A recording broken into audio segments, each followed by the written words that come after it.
Du vent, encore et toujours. Pour sa 10e édition, la Transat Jacques Vabre offre un jus corsé comme jamais. Le doux zéphyr de l'Alizé n'est plus très loin, mais les prochaines 24 heures s'annoncent encore sous haute tension, avec un nouveau front à négocier dès cette nuit. Il sera toutefois moins violent que celui de la nuit dernière pour les 60 pieds monocoques, dont les chefs de file se nomment Virbac Paprec et Hugo Boss.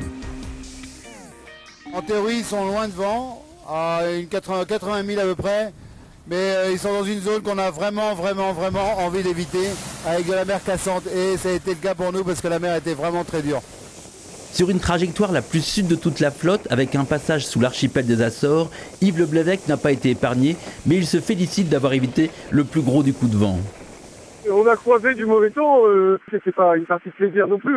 Il y avait carrément des conditions assez lourdes, assez sévères, et notamment là après le front, une mer franchement en colère.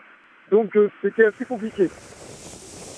Actual mène la danse dans la classe multi 50, cela ne pourra plus être le cas pour PRB. Une cloison avancée cassée, Vincent Rioux et Hugues Destremo ont mis le clignotant pour rallier dès ce soir le port de Horta aux Açores.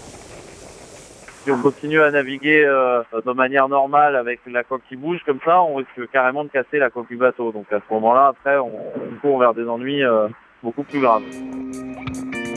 Plus dur encore a été la fortune de mer de Cheminée Poujoula. Bernard Stab et Jean-François Cuzon ont dû être élitreillés, une importante voie d'eau s'étant déclarée dans la partie avant du monocoque.